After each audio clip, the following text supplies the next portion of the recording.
सुमनसवन्दित सुन्दरि माधवि चन्द्र सहोदरि हेममयि मुनिगणवन्दित मोक्षप्रदायिनि मञ्जुळभाषिणि वेदनुते पङ्कजवासिनि देव सुपूजित सद्गुणवर्षिणि शान्तियुते जय जय हे मधुसूदन कामिनि आदिलक्ष्मि जय पालय माम्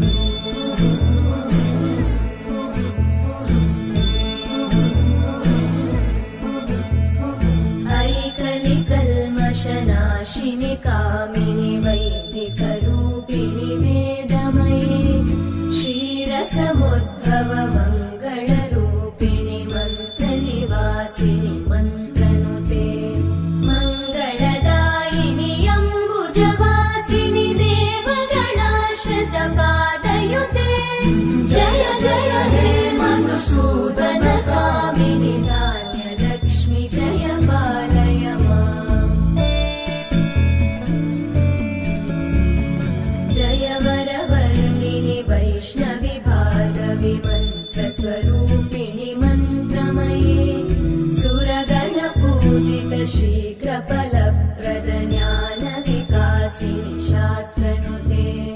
भवभयहारिणि पापविमोचनि साधुजनाश्रितपादयुते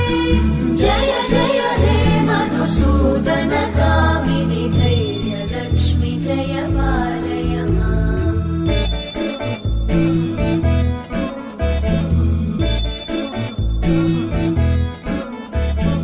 जय जय दुर्गतिनाशिनि कामिनि सर्वफलप्रद शास्त्रमये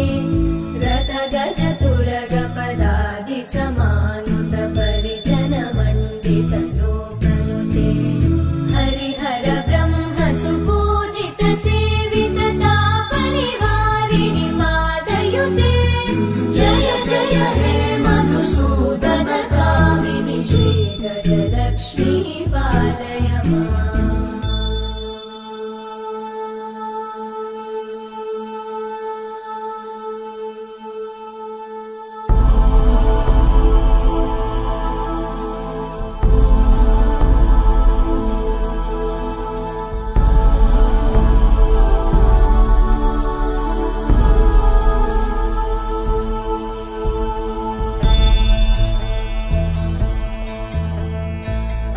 ऐकगवाहिनि मोहिनि चक्रिणि रागविवर्धिनि ज्ञानमये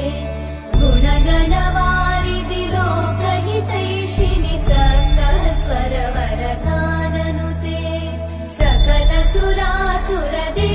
मुनीश्वर मानववन्दित पादयुते जय जय हे मधुसूदन कामिनि सन्तानलक्ष्मि पालय माम् जय कमलासनि सद्गतिदायिनि ज्ञानविकासिनि गानमये अनुदिनमर्चित कुङ्कुमधूसरभूषित वासित वाद्यनुते कनकधरा स्तुति वैभववन्दित शङ्कर देशिक मान्यपते जय जय हे मधुसूदन कामिनि विजयलक्ष्मि जय पालय माम् प्रणत सुरेश्वरि भारति भार्गवि शोकविनाशिनि रत्नमये मणिमय भूषित कर्णविभूषण शान्ति समावृत हास्यमुखे नवनिधिदायिनि कलिमलहारिणि काम्यफलप्रद हस्तयुते जय जय हे मधुसूदन कामिनि विद्या लक्ष्मि पालय माम् दिवि दिवि दिं दिवि दिं दिवि दिं दिवि दुन्दुभिनाद सुपूर्णमये धुम धुम धुम धुम धुम धुम धुम धुम शङ्खनिनाद सुवाद्यनुते वेद पुराण इतिहास सुपूजित वैदिक मार्ग प्रदर्शनते हर्षयुते जय जय हे मधुसूदन